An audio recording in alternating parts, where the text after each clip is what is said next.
नमस्कार माझ्या सर्वांना. मी शिवानी. गावाकडच्या स्वादमध्ये आपलं खूप खूप मनापासून स्वागत आहे. तर आज मी तुमच्यासोबत शेअर करणार आहे झटपट बनणारी, कमी वेळामध्ये, कमीत कमी 10 मिनटं लागेल फक्त, अशी शेंगदाण्याची चिक्की, जे खायला पण खूप टेस्टी आहे. मुलांना तर खूप जास्त प्रमाणामध्ये आवडते आणि हिवाळ्यात तर खायला आणखी छान वाटते. चला तर सुरू करूया. त्यासाठी 1 वाटी शेंगदाणे घ्यायचे आणि 1 वाटी गूळ घ्यायचं. शेंगदाण्यांना कढाईमध्ये टाकून भाजून घ्यायचं जोपर्यंत फूल वगैरे निघत नाही, आणि लो टू मीडियम फ्लेमवर शेंगदाणे भाजून घ्यायचे बघा.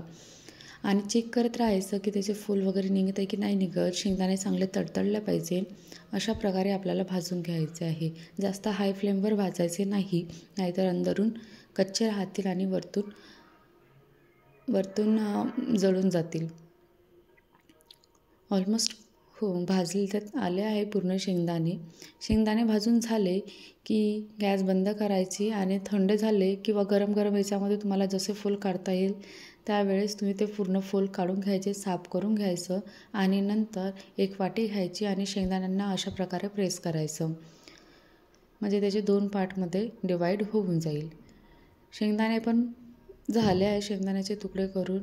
नंतर एका कढाईमध्ये 1 वाटी गूळ घ्यायचं, त्यामध्ये 1 चम्मच पाणी टाकायचं आणि गुळाला मेल्ट होऊ द्यायचं.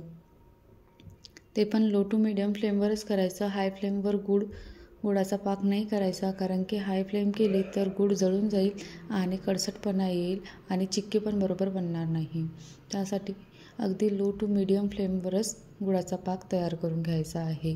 तोपर्यंत आपण एक तर बटर पेपर घेऊ शकता, नाहीतर प्लास्टिकची शीट घेऊ शकता अशी, नाहीतर चॉपिंग बोर्ड असते ना तो घेऊ शकता. त्याला तूप लावून घ्यायचं छानपैकी पूर्णपणे आणि याला साईडला ठेवून द्यायचं, कारण की वेळेवर हे सगळं प्रोसेस करताना चिक्की बरोबर बनणार नाही, म्हणून ही प्रोसेस आधीच करून घ्यायची. पाक पण ऑलमोस्ट तयार होतच आहे. असे जेव्हा बुडबुड यायला लागले की 1 वाटी घ्यायची, त्यामध्ये पाणी घ्यायचं आणि हे जे गुळाचा पाक आहे त्यामध्ये थोडेसे थेंब टाकून बघायचे की पाक बरोबर आला की नाही आला. बघा, पाक आता पण थोडासा चिकटच आहे, असं तारसारखं बनत आहे, म्हणजे पाक तयार व्हायचा आहे. कारण की पाक आपल्याला थोडा कडक म्हणजे कसं तुटेल अशा प्रकारे पाक तयार करून घ्यायचा आहे. गूळ जो आहे गुळाचे 2 पार्टमध्ये डिवाईड होईल टाकल्यानंतर पाण्यामध्ये, अशा प्रकारे पाक तयार करून घ्यायचा आहे आणि याला परतवत राहायचं आहे. आणखी एकदा चेक करून बघते की झालं की नाही झालं बा म्हणून.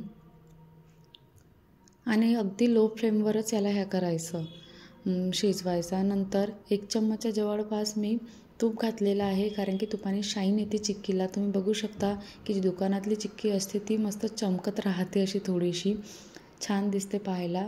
यासाठी तूप टाकले जाते. बघा, आत्ता हे तुकडे बरोबर बनत आहे, असे चिपकत नाही आहे, म्हणजे पाक ऑलमोस्ट तयार आहे.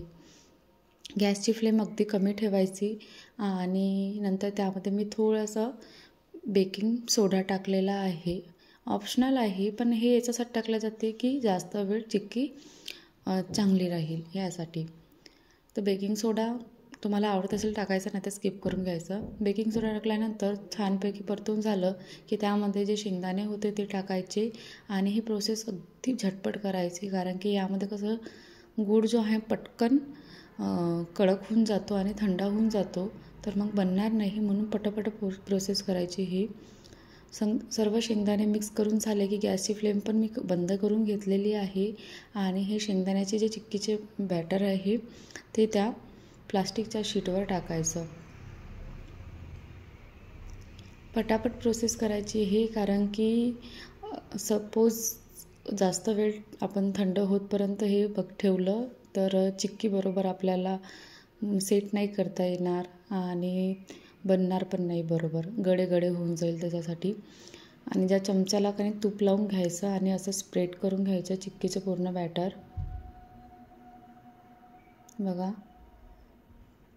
नंतर मी त्यावर एक आणखी बटरचे हे ठेवली आहे प्लास्टिक शीट आणि बेलननी असं लाटून घेतलेलं आहे. अशा प्रकारे, म्हणजे किती तुम्हाला जाड हवी की पातळ हवी अशा प्रकारे लाटून घ्यायची. आणि नंतर मी आणखी असं थोडंसं स्प्रेड करून घेतलेलं आहे. खूप छान लागते ही चिक्की खायला. मला आणि माझ्या मुलाला तर जास्तच आवडते, म्हणून मी खास करून त्याच्यासाठीच बनवली ही चिक्की. तुम्हाला माझ्या रेसिपी आवडत असेल तर कमेंटमध्ये सांगा आणि माझ्या चॅनलला सबस्क्राईब करा, व्हिडिओला शेअर करा आणि लाईक करा.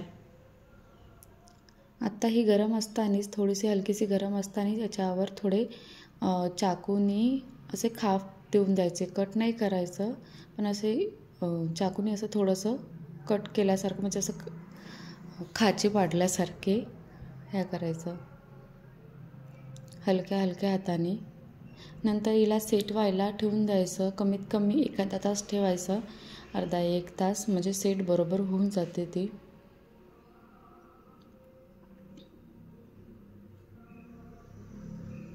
तुम्ही माझा व्हिडिओ कुठनं बघत आहे हे कमेंटमध्ये सांगा. बघा ऑलमोस्ट तयार आहे चिक्की. एकदा मी आणखी याला कट करून घेते, म्हणजे पटकन इझिली आपल्याला काढता येईल.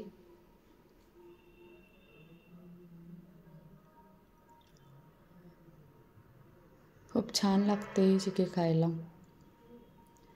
आणि खूप जास्त सामान पण लागत नाही. शेंगदाणे लागते आणि गूळ लागते, इतकंच आहे, आणि थोडंसं तूप, बस.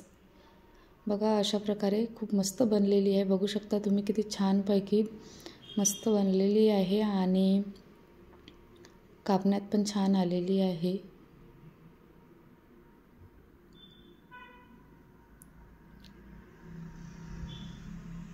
अशा प्रकारे मी सर्व चिक्कीचे पीसेस कट करून घेतलेले आहे.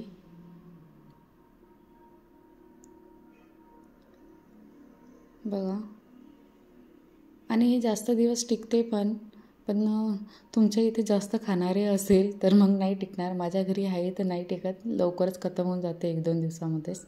ऑलमोस्ट तयार आहे चिक्की. आणि बघा मी तुम्हाला तोडून पण दाखवते, किती मस्त बनलेली आहे, खूप छान बनलेली आहे. माझी रेसिपी आवडत असेल तुम्हाला तर चॅनलला माझ्या सबस्क्राईब करा, व्हिडिओला लाईक करा आणि शेअर करा. थँक्यू. अशाच रेसिपीसाठी मला फॉलो करा.